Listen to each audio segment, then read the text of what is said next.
how do you all think about that when it comes to the author and what kind of their deals look like? So it depends. I feel like, with the larger publishing companies, you've got a range. You will have people who are very famous who are getting these massive, massive advances. And I look at this also from the perspective of what's happening for Black people and in DEI right now, where once upon a time when it was, during the pandemic, I had tons of friends who were getting huge advances, especially if you were a woman of color, person of color, from all different backgrounds, because they really wanted to fund it. They wanted to stand up and do it. What I'm seeing now is a lot of that is going away. So these big advances are just not really sustainable. And they're just not giving the advances. And they're just saying, I don't think our audience is going to be interested in that type of story.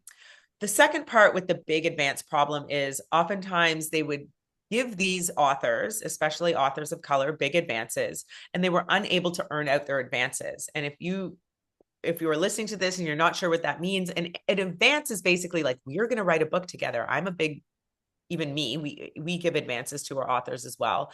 But let's say, I'll give an example of someone I know. I won't say their name, but they're fairly well known. They're going to write this book. Okay, you've got a little bit of an audience. We're going to give you, $100,000 advance, right? $150,000 advance. You have to sell those books to your consumers, your community, in order to like pay off your advance. So it's not free money.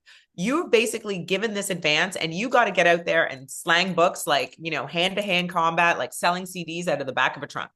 And if you don't sell your advance, like there's a whole story behind that. So I think people are being a little bit more educated as authors about understanding what it means to get an advance, what it means to fulfill the requirements of that advance, and being more realistic with how they can make sure that they're able to deliver that. And a lot of that comes down to if you have a team behind you that's willing to properly market it. Yeah. Like you've got to have people that are like, hey, we're going to support this marketing. You can't get a big advance and say, hey, we're going to send you on one book tour at Barnes and Noble and then expect you to sell like 100,000 copies of that book. Yeah, it doesn't work like that. And to that also, just being tech savvy, like, how do you think about just like AI and kind of how that's starting to emerge into the book space? I know that AI writers obviously we don't want, but like just in general, there's a lot to it. So I'm just curious how you think, especially like into. I love the conversation about AI, but I do want to touch on one thing specifically Okay. about publishing advances at Elizabeth and Minnie. So we are, a smaller boutique house. So we probably we give comparable advances, but we also give higher royalties. Okay. And that's something that's really important to us. And as part of our business model, we factor in helping you actually option and sell your book simultaneously. One of the things that Janelle, my business partner, has pointed out to me, with her long history at the Academy Awards, she went back and she looked at, you know, over 100 books that were optioned to go to screen. Yeah. Okay. So you write a book and everyone's like, oh my God, this book is great. All the networks come and they're like, we want this book. We want to produce this. We want to make this into a movie. We want to make this on Netflix. But what's really interesting and what we're seeing happen is these books are getting swept up and they're sort of optioned. They are given a paper deal and then you never hear from them again. And so for us, that's made us pause, right? And out of all those options, basically 3% got made, and none of them were from people of color. And so that's one of the things that we want to be able to work very hard with. If we are optioning your book, we are taking you to screen simultaneously. It's not 6 years later, it's around the buzz of when your book comes out so that we can harness that energy and we can properly get your baby in the right hands of the production companies, et cetera. So we have a lot of deals with first look production companies where they're like, hey, what do you got? What are you producing? What are the great stories that we can produce? And I think that's really important to us. So that's a very well-rounded approach where we feel like we give comparable advances, but we have higher royalties. And then we also help you to find the production partners so that your book can go to screen as well. Yeah, and to that point, I just think that it does make a lot of sense because especially just being in the book space, as you know, like the community is so tight. Like if a like you're saying, if a book comes out, say it's for lack of better terms, it's called Funny Story by Emily Henry. There's Mm-hmm. already a huge community that wants to see that book. Yes. That they want to read the book, they want to see the characters, they want to see all that. So I think there is that nice pipeline that I don't think obviously you all see it, but I don't think enough people see that there's like you can really go from book to everything Yes. else very in a very seamless way as you kind of help build up the IP Yeah. too, as you're saying, as you do the marketing and everything. And that is, I love that we've even introduced this conversation of like, this is IP, this is intellectual property. And especially for, us at Elizabeth and Minnie, we are very intent on having our communities understand like this is our gold. And as we talk about building wealth and generational wealth and controlling our narratives and actually being able to tell our stories, we need to understand that this IP is so important that we hold, that we own, and that we have trusted people working to support that. Yeah, I agree.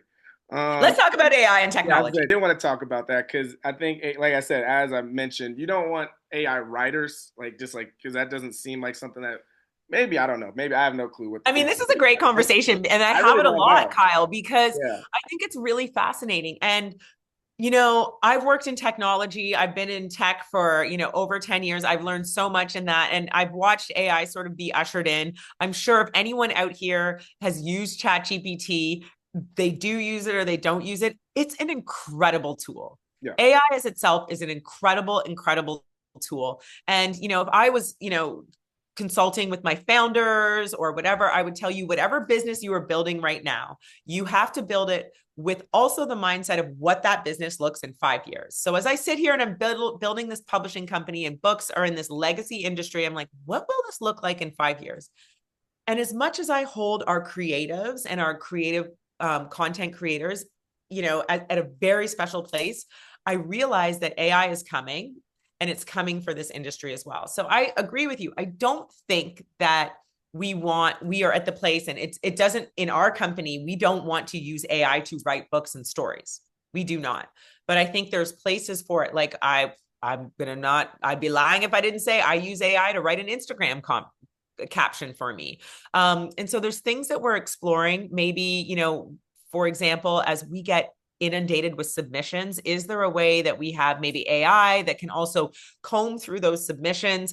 It actually helps because if you understand how AI works, it's like scraping native language, narrative language. And I'm very particular about having it be more and more accurate. So for voices of color, et cetera, we have more of that in the banks of AI. So there's sort of tools that we do use. Now, I get really angry when I hear about other tools, like, for example, NPR just did this article about Amazon.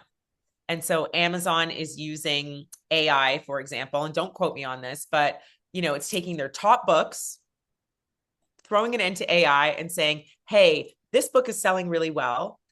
Please make me an AI version. They might have human input into it, and then creating an Amazon Kindle book or something. It's 99 cents. If you liked Sounds this, like buy it's this. crazy. Yeah. That is an example of AI that I'm not down for.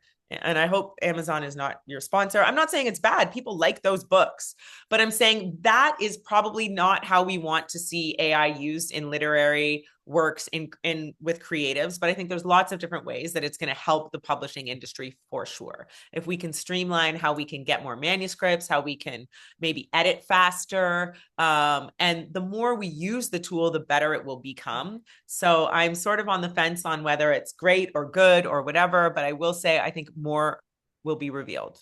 Yeah, I always say like AI is a good sparring partner, but it's not necessarily a great master. And I think something like what you're saying that just becomes a master. Like, hey, this book just got produced, right? Where Yes. I do think there's a world where author may be like, okay, I have this idea, I'm trying to figure out this. You might help. It might spar with you in a way where now you're actually writing it, but at least it might be prompting you as somebody Yes. who wants to be more creative or think in ways that you weren't thinking. And I also implore people to like, don't knock it till you've tried it. I'm not saying it's going to be if you're a writer and you're having writer's block, you should pop it into AI or whatever. But I'm saying if you are just listening to this podcast and you want to start a book club and you're like, oh no, there's so many different things. Hey, start your book and book club, but then use AI to help you create some posts or some collateral, or like it is the easy button that you need to make your life a little bit easier.